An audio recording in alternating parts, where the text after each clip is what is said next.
Welcome to Love It or Rip It, the show where we talk about movies and tell you whether or not we love them or we're going to rip them to shreds because we're heartless. That's close enough. I don't remember the rest of it. It's kind of a dumb intro. So, Chuck, what are we discussing today? Well, Jeremy, today we are talking about the biggest flop of this summer/fall, Blade Runner 2049.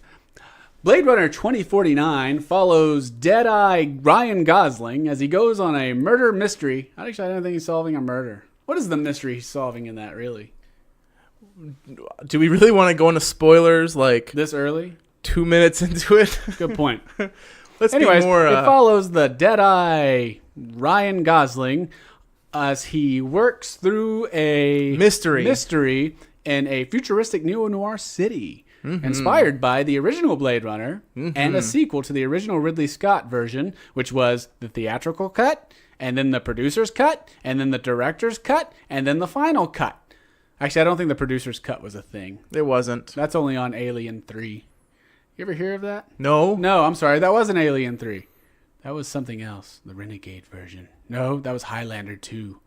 The Renegade version. The producer's cut was Halloween 6. With the Curse of Michael Myers. Mm-hmm. That's where the Cult of the Thorn comes into play and everything. It's October, so I'm really into Halloween. Really. Anyways, so we follow Ryan Gosling as he sings his way through LA, trying to make it as a jazz musician, as he plays the piano and really sells a little bit of his soul to acquire fame. And Emma Stone is along for the ride, or is it Emma Lawrence? It's Jennifer Lawrence. Jennifer Stone. Jennifer Roberts? I think it was Emma Stone. Emma Stone. But Jennifer Stone. Jennifer Stone. That works. You know, the woman with the cat eyes. Mm-hmm. Anyways, so Blade Runner 2049, directed by, you go and say his name because I can't. Denis Villeneuve. That's the closest I've heard it. And cinematography by Roger Deakins. Give the man an Oscar already. Seriously, go watch the scene from never mind, I can't think of the movie. He's done many. He's done a lot. He did The Prisoners recently. Another Denis Villeneuve movie. Mm-hmm. Which is really good. I really enjoyed that. One of my favorite cinematographies by him is the The Assassination of Jesse James by the coward Robert Ford. Not only for its long title, but it is one of the most beautifully shot films of probably the last decade. I personally like Oh Brother, Where Art Thou? That was really good. But look at the train sequence. Go look at the train robbery in The Assassination of Jesse James. It is so beautiful. The music's awesome, and it's shot amazingly. Oh Brother, Where Art Thou? The first with digital color. It was. Anyways, he was... Which isn't that long ago when you think about it. It's not that old of a movie. It's within the year 2000, like 2001, 2002, somewhere around there. I would guess around 2003. So digital... Actually, I want to say 2002. Digital color hasn't been around for that long. It's kind of funny. 15 years now. Man. There's a kid who was not born when that movie was released. My son. And now he's born and he's probably had his first kiss. Maybe even more. Kids are way more advanced than we were at that age, dude. Way more advanced. I knew a 5-year-old who was pregnant. Oh, okay. She must have been a replicant. Anyways, we're probably going to cut most of this. Anyways, so Blade Runner 2049, starring Ryan Gosling. We want to talk about the story? That was the only person who's actually starring in that film. You know, he carries it. Like, he is there the really lead. is. There really... Everyone else is like co-stars. He is the only lead actor in that movie. He really is. The woman who plays Joy comes a close second. Joy. Who's Joy? The hologram. Ah, yes. Yeah, that's a good point. She was the hologram. J-O-I. Yeah. Yeah, did you like that? Mm-hmm. Love is dead. Anyways, we won't get into that just yet. Anyways, Ryan Gosling, he does a really good job. And also appearing in it is Robin Wright. I swear that woman... That hard-looking woman is in every single movie now. Hard-looking? She's kind of hard-looking now. Like, you mean like not pretty anymore? I thought she was still really good-looking. She's just tough-looking. I mean, like hard, like you wouldn't want to tango. I think it was her hair in it. She had that like slicked back, kind of bobbish cut. Wasn't super long. Well, to be honest with you, I mean, I guess I've seen her a lot in House of Cards as Claire Underwood, and she was also in Wonder Woman this year as Aunt Hippopotamus, and then she's in this again as a tough police chief. Very tough. So, like I said, she's almost like Last Action Hero. Yeah. Tina Turner was the mayor in that. It's been so long since I've seen that. I did not know that. Yeah. I don't think I've ever would have known that, to be honest. This is news to me. Turner. She only shows, Slater, I don't want another mistake. It's at the beginning. Yeah. Tina Turner. MC Hammer's in it too, right? No. Slater 5 soundtrack. Deal's done, right? I forgot. Like I said, it's been so long. Anyways. No, she's the police chief. And she does a really good job. There's that one weird kind of scene. Oh, by the way, okay, so in the scene... There is... I think I know what scene you're talking about. When she goes to visit him at his apartment. Very odd scene. And talks about... Out of place. What would happen if I finished this when she was drinking it. Mm-hmm. Drinking the vodka or whatever it was. Because they have to obey, right? Mm-hmm. Ryan Gosling... We're getting into spoiler territory. This is not a big spoiler because you find out within the first 10 minutes of the movie. Yes. But a lot of people don't know this, so be prepared. A lot of people haven't watched it, so... Yeah, that's true. Nobody's seen it. Ryan Gosling is a replicant. I was blown away by that. What? Within the first 5 minutes of the movie, you find this out, and I'm like, following a replicant? This is crazy. Yeah. It was seriously, hey... I just met you. It was and this is crazy. It was one of the few well-kept secrets of the modern era because none of the trailers established that. No. So that's good. Their versions have to obey. They're made to obey. And so as Robin Wright was drinking that vodka, I thought there was going to be a sort of rapey situation. Because he had to do what she says. Yeah, I mean, she could have said... And she is his master. Well, I guess if you want to say master. Because they are slaves, is what it is. Yeah. So he is her slave, I guess. Servant. Yeah, whatever. They use replicants as slave labor. So, they're slaves. So he would have had to do it. Yeah. Oh, yeah. You went Fargo there. Oh, yeah. Oh, yeah. Yeah, seriously. Just big mistake. Hard-looking woman. But... it would take a robot, I imagine. But no, yeah, that scene was out of left field and kind of, I don't know what its intention was. I don't know either. I feel like that was, I think it was just to show the, oh my god, slavery of them. Who's the executive producer on it? Ridley Scott. Thank you. My mind. The director of the original Blade Runner. I think that's one of Ridley Scott's things. Because, he's known for just doing stuff for the heck of it. Yeah. Is Harrison Ford a replicant? He says it is. Deckard a replicant? He's stupid. That makes no sense. But anyway, that's a whole nother movie. Let's take a moment to address this. Okay. The whole thing with Deckard being a replicant is stupid. Okay, it's dumb. It's only established in the director's cut. Oh, really? In the Ridley Scott versions, it's because he puts the unicorn scene in it, which is what's supposed to sell it. But the original trailer, the original movie does not say that. Well, see, then that would mean that Edward James Olmos is also a replicant, and he's not. So see, that's my problem with it. If Deckard's a replicant, the only hook is that Edward James Olmos made the unicorn, and therefore, they share the same memories. Although it never is established that Edward James Olmos made the unicorn because he has the memory of a unicorn. Okay? So that means Edward James Olmos is a replicant. Yes. Deckard's a replicant. Yes. Daryl Hannah's a replicant. Yes. The crazy dude from the beginning is a replicant, and Rutger Hauer's a replicant. Who in that movie is not a replicant then?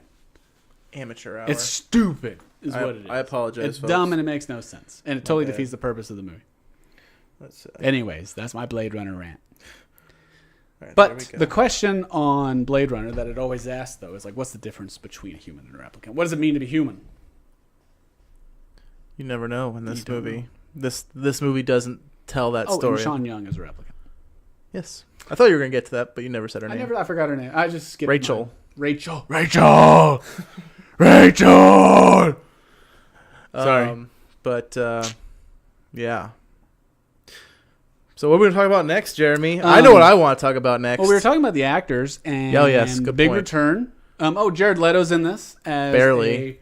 Yeah, he's barely in it. I was surprised at that. Is it a situation because We'll talk about it. When I we won't get even to more of say he's the main antagonist, although he's the Emperor Palpatine to the love character. I don't know why I'm saying like this. The love character's Darth Vader. You know what I mean? He's the Emperor Palpatine to the love replicant. I can see that. His surname was Love. Yep. And Love is dead. And he plays a blind man who lives in an office made of wood. And water. His whole office is wood. And water. And wood Which would be like mold. Very sparse. So it shows you how rich he is. Oh, dude, and the surprise character of the movie. What? Look at me. I'm the captain now.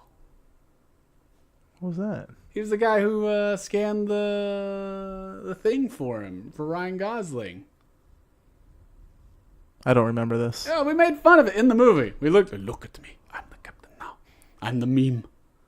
That guy. I've never seen that movie, Captain Phillips? Oh, yeah, that guy. I don't know his name. I don't know his name.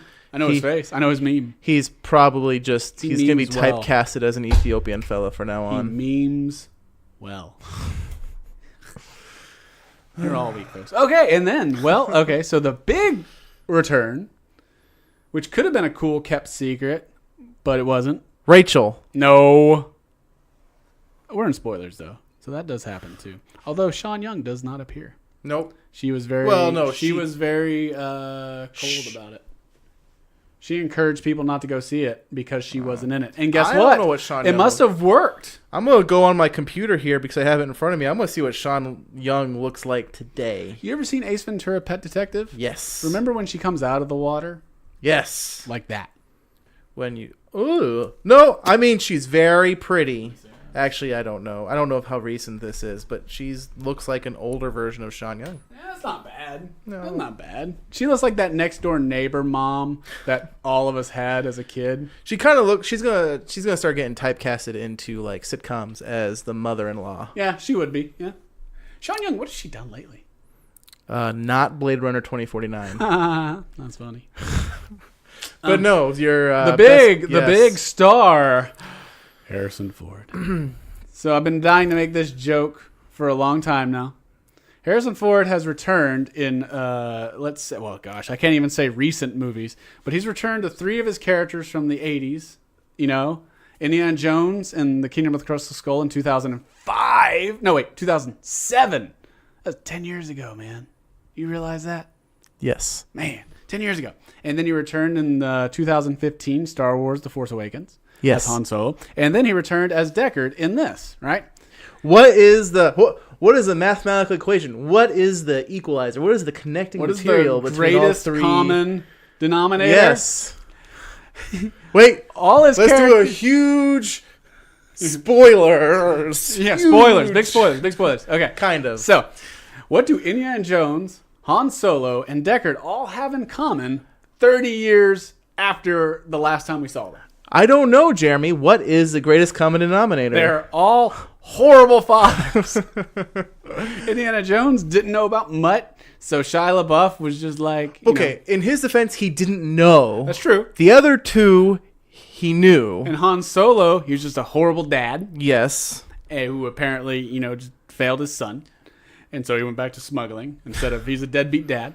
And then in this one, he knew, but he's like... To love somebody, you gotta stay away. That's the worst Harrison Ford impression I've ever done. Forgive me. But still, he's just a horrible parent. So when Harrison Ford says, "You're damn right I'm returning to all my characters," he's just returning to show how horrible parents they are. Yeah. It was definitely, I do agree. Like, okay, so we were talking about joking. It was a long movie. It was a long movie. Very long. There's at times it did feel its length. It felt long for me. I don't know about for you, but for me, it felt a little bit long. But because I looked at my watch at one point, and we had been in the theater for an hour, and he had not, or the movie had been running for an hour. Yeah. He had not shown up yet. Yeah. And I'm like, wow, it's only an hour. And we know he's probably going to get at least an hour he's in the movie for an hour at least. So I'm like, we're still going to be here for a little while. Yeah. And there was no sign that he was showing up anytime soon at that point. Yeah. Which is fine. No, I thought it was great that they kept him. They really wanted to establish that it's Ryan Gosling's film. Yes. And they do. Yep. And I'm glad they kept him at arm's length. He's only in it probably, 45 minutes? Maybe an hour? Something like that. Maybe not. I don't think he's in it for an hour. They mention him fairly early in the movie. He's through definitely the MacGuffin. Recorded. He's the MacGuffin things, of the film, I think. Yeah. Sort of. Actually, no, the MacGuffin is the child. Yeah. Child is the MacGuffin. Yeah. That's the driving force. Yeah. But he's a big piece of that puzzle. But Harrison Ford, I was actually really super duper impressed with him in this movie. His best acting performance that I've seen in a while. In a long time. Even though, I think he was good as Han Solo, returning as Han Solo. There was still He was also good as Indiana Jones when he came back. He was, but there was just I don't know. Phoning it inness about it. There's a tiredness to him now. Yes. It's hard seeing him as an old man. And there's a difference because those characters, Indiana Jones and Han Solo, they're characters, right? Mm-hmm. Whereas Decker is more of a, I don't know what the description would be, but like almost like a normal person. Like he's not eclectic. He's just a normal person in a dystopian reserved. future. He's very reserved. While Indiana Jones, he's a professor. He's a teacher. Yes. He'll talk to you, Yes. Shorty. Han Solo is that wiry guy. I got something witty and, sly to say. Yes. While Deckard, though, he just doesn't talk. Nope. He barely talks. But it was a really good performance by him. It was really good. Yeah. No, he was really great. I concur with that. We were being hunted. He actually shows some tears. He did. I've had a theory a long time now that Harrison Ford's been drugged. Well, really enjoys the toke. Yeah, is that still a cool word to say? The toke. I don't even know I've never heard it called such chasing things. the dragon. No. Or is that opium? I have no idea. Doing a line. That's cocaine. Shooting up. I think that's methamphetamines. It's heroin. You smoke meth. I don't know. I don't do drugs because I dared to say no. I had the T-shirt and everything. Oh, heck yeah, I did too, man. Did you get to go to that concert where they had like the Tri-City? You weren't here. When I was a kid, they had this concert where I swear every school like in like the area went to it. And was it held at like UT or something? It was some guy named Stacy or something like that. Yeah, but it was like the track. It was like the indoor track. And so, but they sang, "Lean on me when you're not strong." And we all had our Dare shirts on. Did Gruff McGruff from Chicago. Take a bite out of cry. From Chicago, Illinois, 606-5292. Ruff McGruff, he was actually shot and killed in Chicago. No. Yeah, in 1998. By whom? I think it was Fat Cat. Aww. From Rescue Rangers? That's a shame. I know, it's so horrible. I loved Rescue Rangers. Chippendale's Rescue Rangers. Chippendale. Did you ever have a thing for... No. For Gadget? Nope. Never? Nope. Even when that like clone of her who was going to be sacrificed to the volcano showed up? Nope. All I know is that Chippendale was my favorite cartoon, Disney cartoon, because they're my favorite characters. And Gadget was hot. We used to go camping as a child at Fort Wilderness at Disney, and they would always show up at Disney for Fort Wilderness. They had a big bonfire. You get out of your tents, go to the bonfire, watch Disney movies, s'mores and stuff, and then the characters would all come out from that particular movie, and you'd get their autographs.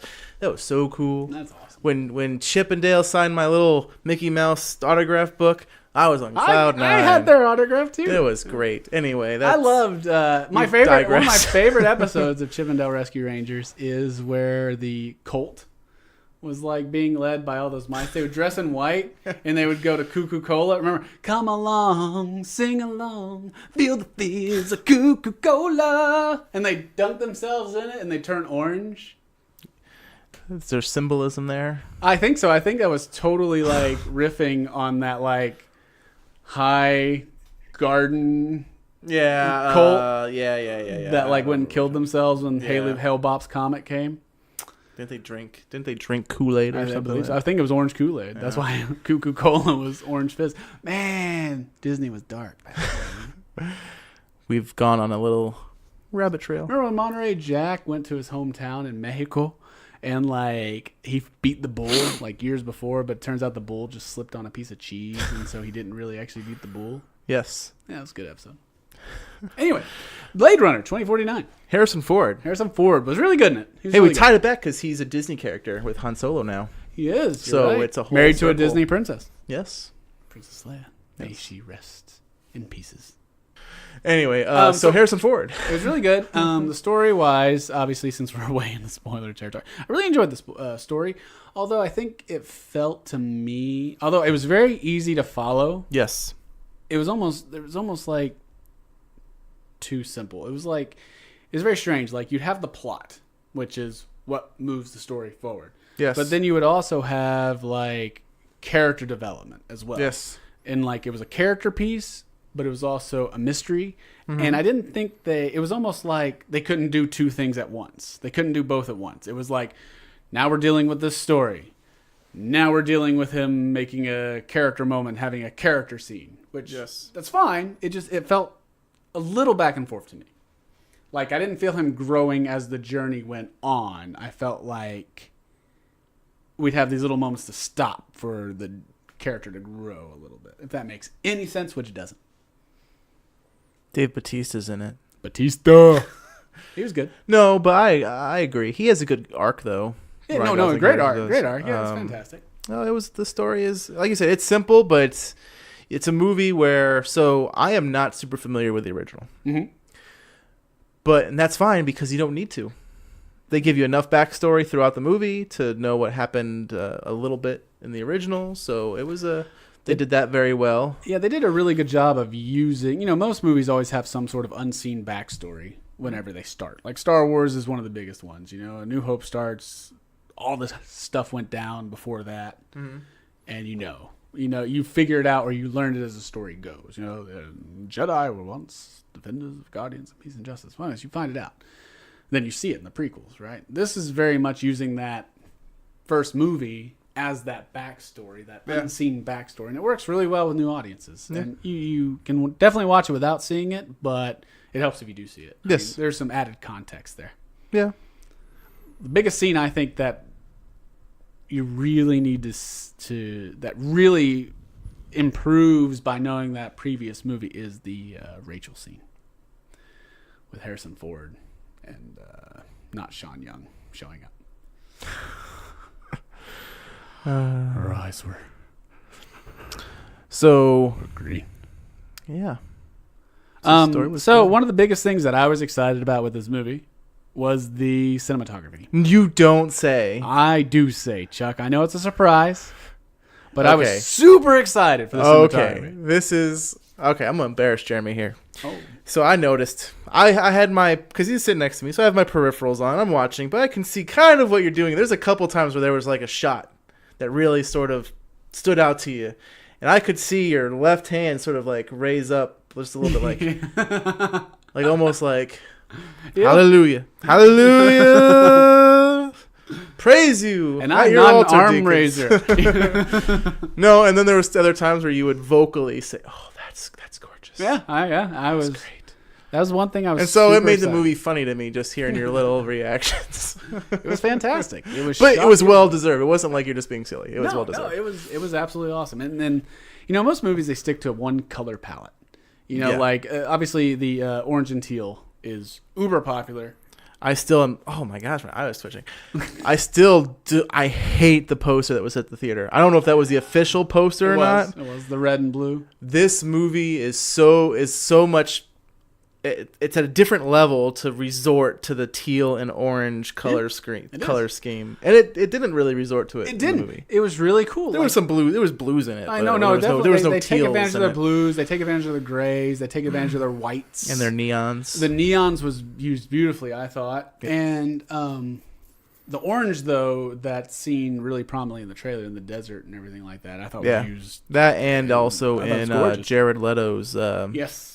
Palace or whatever. And that was, what? That's one thing when you talk about it is like Jared Leto's. It's like I love that office, although like, what the heck is going on in that office? But all the lights are constantly moving, all the shadows, and it fades up, and it fades down. Do we ever see him arrive? He's just there. I mean, like not Jared Leto, but like Ryan Gosling's character. Does he ever actually show? Like, do we see him like park his flying car somewhere and walk in? I don't think so. Is there a chance it could be in outer space? Because it is No, we do see the building. We do? Okay. We do see I couldn't remember. And then he's blind, though. So that, I guess is how they kind of justify it. One of my favorite things is when he's first introduced, he's wearing a what's it called? An oriental garment. I don't know what it's called. A komodo? No, that's gi? a drag. A gi. No. I don't know. What are those called? There's a William Bon Nunn, tell us. Yeah. But anyways, I love that he's wearing that because it's just like the moment you see him and he's wearing that, you're just like, tool. Rich jerk. Yeah, I know. It's just like, and he's actually like got his arms tucked. No, he's got his arms behind his back and he's walking like Thurman Howell or Thurston Howell the Thurston third? Howell the third. Yeah, I don't know why I was gonna say Thurman. Muffy dear. But no, Who's your favorite Gilligan's Island character? Marianne. Well, yeah. Them Daisy Dukes. I met Marianne. Yeah? Yeah. She aged pretty well. She did. She was cool. Didn't Ginger end up dying at like a young age? Like know. After the movie that came out in the 80s? That's sad. I know Bob like Denver the movie. And the Skipper also. Oh, Bob Denver's been dead. Although he dies like every other week on Facebook. Yeah, I get the note. Oh, he and Harry Morgan, who was Colonel Potter from MASH, always pops up. He always died. Or laughing about people's deaths. What about Abe Vigoda? Did he ever die? If he didn't, he's going to now because you have a history of jinxing people. I do have. I killed Bernie Mac. It was but no, I lost what we were talking about now. Jared Leto being a tool. I saw. So I want to talk about something. I saw something on Reddit where they were talking about a fix for that. People didn't like Jared Leto's character. Why? They thought that he was young, and they were like, that character should have been an older person. Everyone was saying Patrick Stewart or something like that. That would have taken me out of the movie. Well, to me, I'm just like, no, because he's definitely supposed to be a riff on that Silicon Valley. I'm a young douchebag who's really smart, like Elon Musk. I'm sorry for he's not young, though. Elon Musk? No, he's what's the guy's name? Mark Zuckerberg. Mark Zuckerberg, like Zuckerberg or something. Or Tom from MySpace. Poor Tom. The problem with Jared Leto is it's the Suicide Squad all over again. Yeah. Where, like, he's in the trailer and it's like, oh, he's going to have this big, meaty role. And while his character does have this, like, shadow over the entire film, like, because he's a very important character to it, but he's only in the movie for less than Harrison Ford is. Oh, yeah. He's the Emperor Palpatine. He is the Emperor Palpatine in Empire Strikes Back, or the Supreme Leader Snoke, if you will. Sure, cool with that. For all the new fans out there. Yep.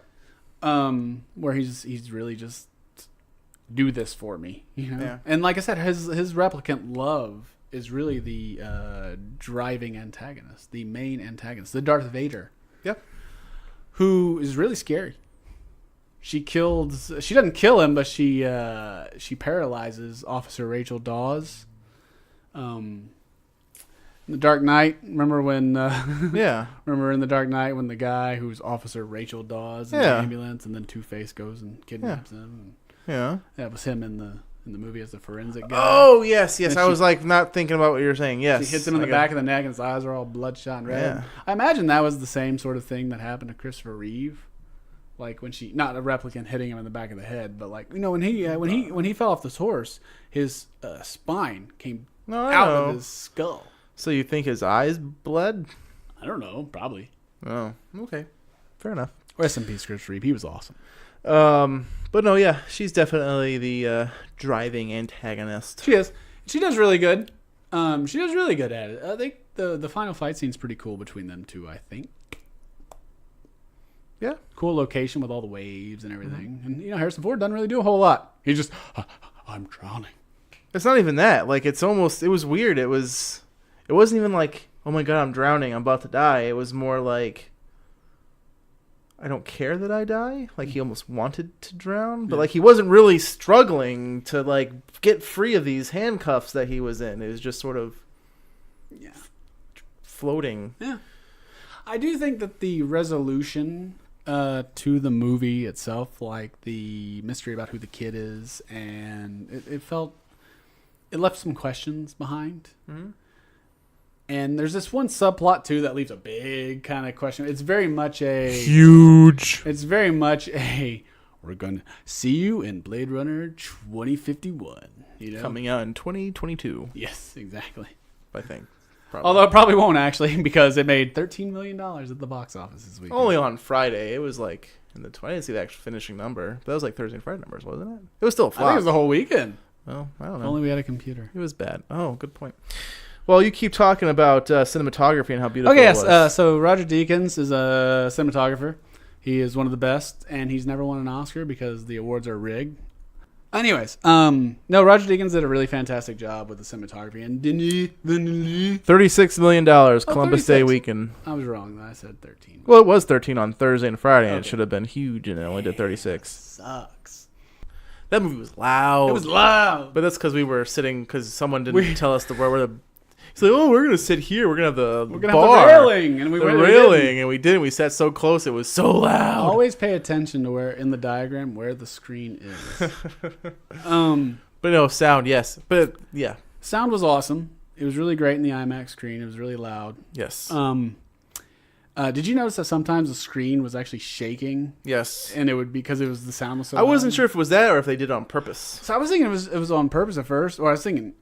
it was just the screen, and then I was like, I bet it was. I noticed it every time when it was really loud, and so I was like, it must be because of the sound. I bet. Did you notice they took like a, what would you call it, like a motorbike, like a very high-powered motorbike, like a Bugatti or something? I don't know if that's a high-powered motorbike. An Indian, but there was. Are those high-powered? No. Speed bikes, racing bikes. I just remember. Do you remember that last Indian movie with Anthony Hopkins where he was riding like the Indian motorcycle? No. The fastest Indian. I have no idea what you're talking about. Let's look up the trailer. Cue the trailer. Oh my gosh. Anyways, go on. That there was times when, especially when they do an establishing shot of Los Angeles, that there was a sound of like when they had loud music playing or whatever. There was like a sound of a motorbike like as part of the soundtrack. Really? You notice that? No, I did. I was like, oh, that's actually pretty cool. You just knew exactly what. Well, that's a 2000. No, I don't, because I know nothing about motorbikes. That's why I call it a motorbike. I'm like 92 years old. You and your motorbike. So I will say that there was a twist in the movie. What they twist, boss? That was really good. Like it was a well hidden twist. At least to me, it was. Which twist? It was Ryan Gosling not being his son. That was a good twist. That was big spoiler, by the way. Yeah, we've already put up the warning. Yes. No, him not being the son was actually a really good twist. Because they set up the whole time, not the whole time, but most of the movie is like him finding out that, oh my gosh, I'm half human, half replicant or whatever. And then it turns out at the very end, you are not. And then he's so heartbroken by it. Yeah, he was heartbroken. And he tell you, man, his character went through the ringer emotionally in that movie. The worst part was... I thought they weren't supposed to have emotions either, but... You're a good Joe. Oh, that was just the twist, the last twist of the knife right there. Man, that's good. We're going to go ahead and say it, because I really... It makes me hurt inside.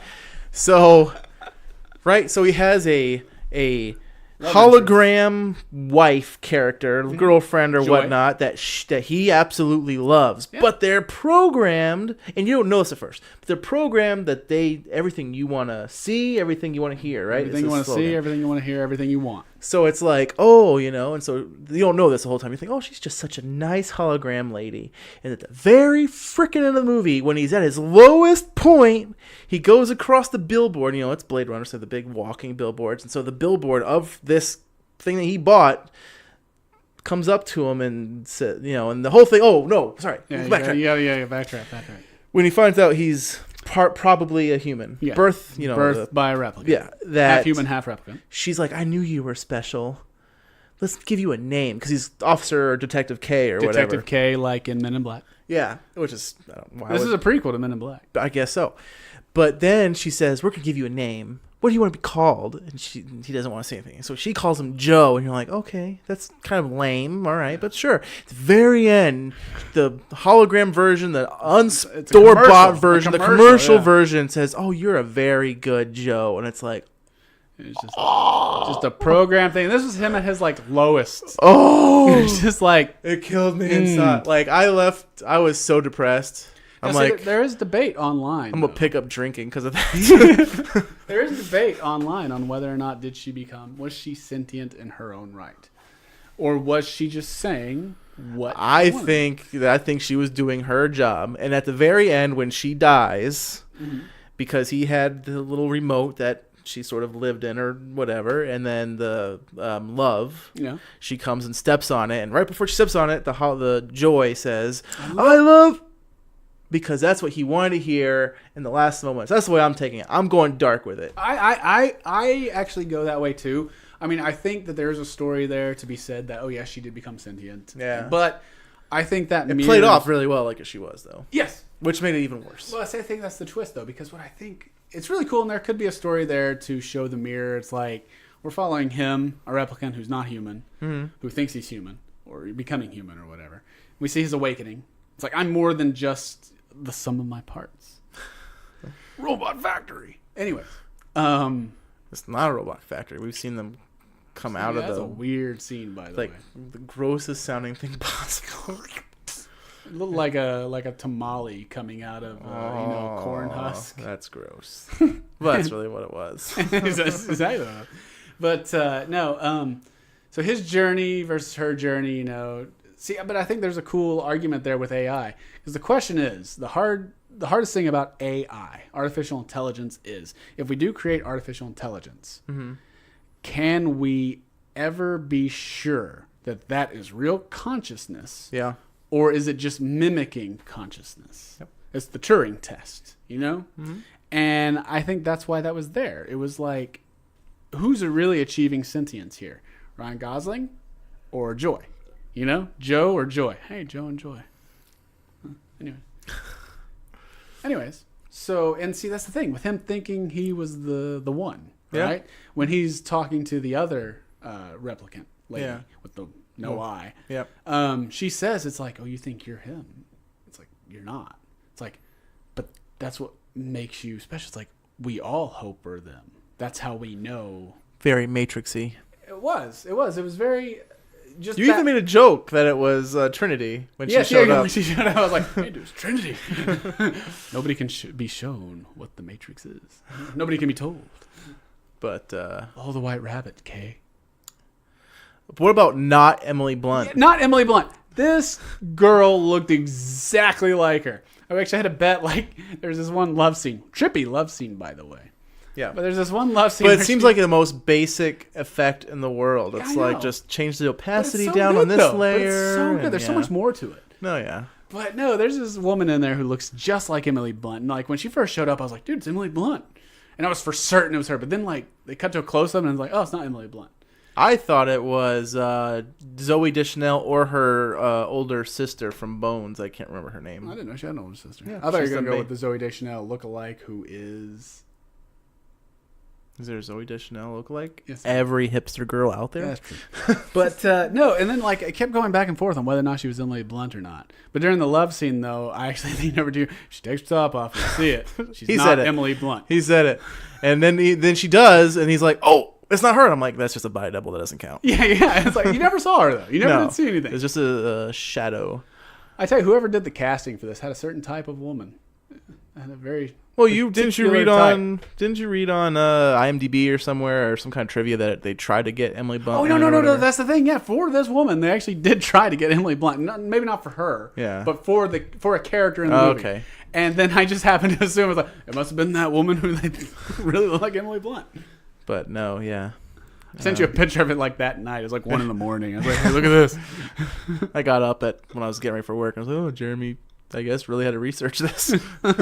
Spend all night trying to figure out, was that Emily Blunt or not? But anyways, this has been a long episode. And there's a lot of stuff I'm just going to cut out anyway. Yes. But so, no. Should it? I'm going to ask you a question. So, now, how do I just phrase this? It's hard to say these days because the Oscar films aren't wide releases anymore. Some of them are they're on that fringe of mainstream release, but still kind of borderline on the indie side. Arrival was kind of mainstream, but same restrained. Director. Yeah, same director. Very similar feel, slow burn. Very slow burn. Okay. Yes, that's the thing that bothered me. It was a slow burn. It was a long movie. At times it felt long, but at the end of the day, it wasn't like I left saying I'm exhausted because that movie took forever. You know what I mean? But I did feel tired. It was an interesting slow burn. Yeah. I love slow burn movies if they're interesting. Yeah. There are some movies where just there was enough going on. Nothing happens until the third act, and it's just that wasn't worth it. The movie moves, and there's enough interesting parts to keep me engaged. But there were times, like I said, that I did feel like I said, when I looked at my watch at one time, we're only an hour in, and Harrison Ford hasn't shown up yet. See, I was just enjoying but see, I'm obviously, we're both film buffs, so on a technical level, I was really enjoying the cinematography of it. And sometimes there would be shots in it that are just beautiful. I mean, every frame was a painting in that movie, basically. Yeah. But there's some times where it's you would cut right now. You could cut right now. You could trim that movie down because there's so many vista shots and so many lingering shots on just like, look how beautiful this is. And that's the only reason they kept it, because it's like, look how gorgeous this is. And it's kind of like, I'm fine with it because it is gorgeous. Yeah. It's very pretty. Oh, one thing I want to talk about. The bees. Well, besides that, but yes, no, we got to get back to that. Let's talk about it now before I forget, because I won't forget this other thing I was going to talk about. Anyway. He comes across, Ryan Gosling is going. He's in the desert now. He's in the desert, and he comes across this beehives, like a beekeeper. Yeah, boxes. He sees on infrared a swarm of something. Yeah, and so he goes to it, and it's just a bunch of bees. Oh wait, now why does Las Vegas, dystopian Las Vegas, why do they have a bunch of naked women statues doing this? Like, what was that? Did that not remind you of the movie AI, Artificial Intelligence? Remember they go to like that Sin City place, and it looked exactly like that. But anyway, sorry, like that's not here nor there. Was getting ripped off. That was just weird. It was very weird. It was just those statues are everywhere. And I guess a nuke went off in Vegas at one point. I don't know, but the pyramid building was still there. Was it? I didn't see that. I didn't notice it either, but I watched something. Oh, it was Roger Deakins explaining like how hard the movie was to direct. Really? Where's this? I haven't seen this. I think it's on like No Film School or something. Man, I need to go watch that.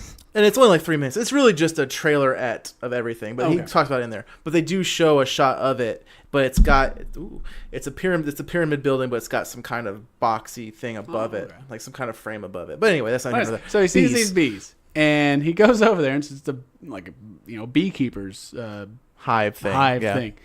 And so he reaches underneath, he puts his hand in, and then he like doesn't hear anything, but he stands up and he like goes to walk, and then like when you see him bring his hand down in the frame, I think all of us are expecting just like dripping in honey. Dripping in honey. It's gonna look so good. It's gonna be something. And he brings his hand down. It's just bees all over his hand. It's like, his hand is covered in bees. See, I was thinking he was testing to see, well, okay, if there's honey in this hive, that means someone is living here. I don't know why I thought that. That's just where my mind went. And he pulls out his hand and it's just covered in bees. What was the point of that? And okay, those bees, now he's a replicant, but they still have feelings. They feel pain. Yeah. And I would imagine those like 5,000 bees are in his hand, just like stabbing his little hand. And it's like, it was like, oh my gosh. It was such a shock. And it was on the IMAX, and we're like right there. So it's just handful of bees. But the other thing I want to talk about was Dave Bautista. So in the lead up to the film, they released I think a couple short films. I only saw his short film. I haven't watched any of them yet. I saw his short film and it was really good. But I'm thinking that he would also have a much larger role in the story because of this short film. I guess it's a backstory of his character is what it ends up being. Yeah. And he's only in it he's in the beginning of the movie, and then Ryan, like, because he's a replicant. Spoiler alert, he's a replicant. From the original movie. He's a Nexus 8. But see, the original ones they was chasing in the first movie were Nexus 9s.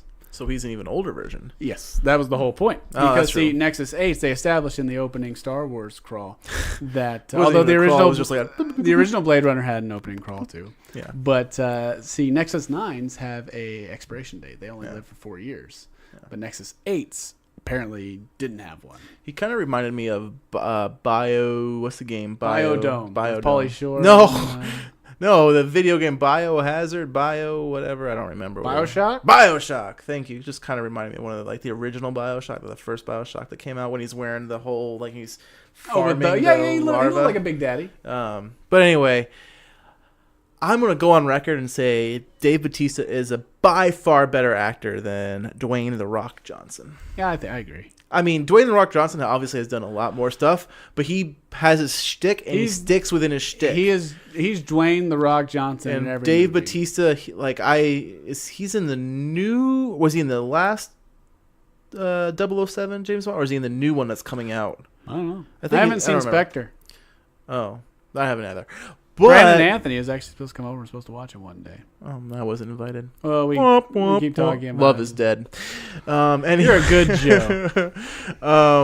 But no, so the last movie I saw him in was Guardians of the Galaxy. Pronouns, pal. Talking about Dave Bautista. He's in Guardians of the Galaxy, which he's in it and he's funny. Yeah. And that's all I really know him as, that kind of character. But this one, I thought he was really good. Like he played it well, although his little itty bitty glasses are kind of funny with his big fat head. But no, like I was like in his 5 to 10 minutes in the movie, I was like, he is so I'm talking about pure wrestling. I'm a wrestling fan. So you have Hulk Hogan. Yeah. In his movies, other than No Holds Barred, which was a cinematic masterpiece. That really wasn't. It's just a cult classic. I love No Holds Barred. But then you have really like Dwayne The Rock Johnson. Or no, you have Roddy Piper. They Live. He was pretty good. He was a pretty decent. He was amazing in They Live. He was a pretty decent Put actor. on the glasses. But then the modern era, Dave Bautista and The Rock. And Dave Bautista doesn't have the near credibility, I guess, as an actor as far as titles. But I thought his little 5-10 minutes, I was like, he's doing phenomenal. It stood out to me. The movie opened great, too. It opened slow and it had a really nice just feel to it. And then the moment they go into the house, it's just like, oh. Even the house. Look how gorgeous it is. It's funny because this will be out before our Halloween film. We're doing our Halloween film. I'm thinking, because we already kind of had an idea. I'm like, man, I want it to look like that house so bad. I know, right? I want Jeremy's house to look just like this one. Let's steal it. But no, yeah. It was beautiful. In the gorgeousness of the big cityscapes and even in the tight stuff of even just the water scene and the car and stuff. It's just a gorgeous film. And I mean, I don't really, I notice that kind of stuff. I know a good looking movie when I see it. Yeah. But it never sticks out to me that much. I'm never like, oh my God, the movie was amazing to look at. But no, this movie was amazing to look at. But so we've kind of touched everything on this film, I think. Is there anything else that stood out to you that you want to give a shout out the graphics were really great. The special effects were amazing. Oh, There was not one special effect that looked hokey. It was a very lived-in world, going from the Star Wars and the original Blade Runner school of thought. I thoroughly enjoyed the movie. I really loved it. I was disappointed that it bombed, and I hope that it picks up. I hope it has legs. That's what I'm hoping. Well, usually movies what is it like lose half of their money in the second, or not lose half, but they gain only half of what they made the first week, the second week. I don't think it'll do that. I think it'll stay pretty consistent for a couple weeks. I think word of mouth is strong enough to where it shouldn't have too big of a drop off. I hope not anyway. Although I do want to say another shout out to Morgan from The Walking Dead randomly appearing. He was in it too. A lot of randomly showing up. I'm like, hey, it's Morgan. So he's Morgan from The Walking Dead for you. He's also the guy from Jericho for me. Jericho, another great show. Never watched it. It's fantastic. It's on Netflix. All 3 seasons. 2.5 seasons. But I definitely agree. Now, I went into it with very little expectations. I expected it to be a very good-looking movie. And so it definitely exceeded those expectations. It didn't match my expectations because I didn't know how good looking it could be, but because you expect Blade Runners, the neons, those kind of colors, and I'm like, oh, okay, well that's gonna look great. But like you said, even in the darkest of grays and the very opening shot, it's not in downtown Los Angeles. It's in where Dave Bautista lives, which is like nowhere. A desert type of thing, cloudy and it just looks gross, completely white sky. It looks gross, like the setting is gross, but it still looks like great. So fantastic. And it really does. It's not a one-note movie in any way. Performances are all great. I can't say there was a bad performance. I don't think. No. I can't point one out. That was so I had a thought. No, I can't remember what it was. I've lost it. Well, Jeremy, if you had to give. Well, we love it. No, I remember. Oh, sorry. What? So I went to the movie with, one of my main things about going to this movie was the cinematography. Yes. I thought it looked gorgeous from the first time I saw anything from it. And I was so excited because I thought it'd be a really great experiment or experience in cinema. Mm-hmm. Right? Just for the cinematography. So I went in only seeing one trailer of it. Mm-hmm. I knew next to nothing about the story. Yep. At all. I knew nothing about the story. I didn't either. That's why all the twists and stuff in it were really... It was great. It was awesome. I really enjoyed the movie because I didn't know what was going to happen. Yeah, it was great. And so it just, like I said, I went in for the cinematography, which lived up to my expectations. Because I had really max expectations for the cinematography. And it surpassed them. And then the story actually lived up. It actually was... The story is more interesting than the original Blade Runner. The original Blade Runner is a very slow movie. It's good, but you have to prepare yourself mentally for 2 weeks before you watch it. You're like, okay, I'm gonna watch Blade Runner. I'm gonna watch it. Today is the day. Today's the day. Oh, let's wait one more. I'm not quite ready. One more day. No, okay, one more. Come on, baby, come on. And so I stole that from somebody, and I have no idea who. So I'm sorry, but because there was a conversation I was having about Blade Runner. I'd actually know it was Kubrick. I think it was Cody and I were talking about Kubrick. I can't remember what movie it was. We were like, yeah, you got to prepare yourself for like 2 weeks to watch Kubrick. I think it was that. I can't remember. But anyways, shout out to whoever you're probably not even watching. Nope. Because nobody watches this show. Nope. Anyways, so go back to your little in shtick. Okay, so Jeremy scored 1 to 10. What would you give Blade Runner 2049? I think after it first ended, I think I gave it a 9. You said 8 to solid 9. I said 8 to a solid 9. I think that was, I asked you still sitting in the seat. Yeah. Like I didn't give you a chance to sort of whatever it is, decompress. Whatever. Yeah. I didn't give you a chance. I think right now where it sits for me is still between like an 8.75 and a 9. Yeah. I'm being so particular. You are. You don't even really want to give it a 9. Not sure. Is it worth a 9? Is it worth a 9? But no, I'd say it's probably a solid 8.75 to a 9. Yeah. I don't know why this scale. This is my scores are like freaking. Whose line is it anyway? You know, points don't matter. The points don't matter. I just make it up on the spot. That's great. Well, I don't remember what I said. I think you said 9.5. And I think I think I gave Hell or High Water a 9.5. I think so. And I like it more than I liked Hell or High Water. Oh. But was that a 10? No. Which makes me want to go back and change my score to Hell or High Water. You didn't know it could be this good. 9.51. No, like well, they're two completely different movies. It was. Oh, they definitely are. Yeah, and so it's hard to, and it's hard to really compare them because, you know, with Hell or High Water, there's another movie I didn't even, other than I knew that Chris Pine and holy smokes, Ben Evans. No, that was the guy I went to school with. Ben Foster. Ben Foster. Thank you. You know, other than knowing that they were in it and they played Country Boys, I didn't know anything about it, but I don't want to go back. You go watch that. Yeah, go watch that link below. But no, this movie was, because I actually, like I said, I watched one trailer and it didn't really stand out to me other than, oh, it looks great. Visually looks great. Yeah. So I went with no expectations of story. So every little thing that happened in it actually worked for me because it's like I didn't know what was going to happen. Unlike other movies that sort of either I watched all 15 trailers they release or I already know what happens because I look up spoilers. I don't know. I haven't done that ever. But it's just a great movie. And go watch it. I definitely want to see it again in the theater. I want to see it again on IMAX before it goes away. Because I really do think that this is one of those movies for the cinematography. Max experience would be in the theater. Yeah. See it. And like I said, it leaves on an upper. It does. No. Leaves on an upper, but I still left depressed because I was like, love is dead. Love doesn't matter. Love is dead. You're a good Joe. Gosh, that sucks. That was just the twist of the knife. So the twist of the knife. You're a good Joe. Oh. That was awesome. Anyways, so yes. So 8.75 to a 9. 9.51. Awesome. So anyway, hope you loved it. If you haven't, did you love? Or will you riff this episode of Love It or Riff It? Let us know in the comments below. Also, check out our short films and subscribe. They're all good, depending on who you talk to. That one is very good. What one? That one. Which one?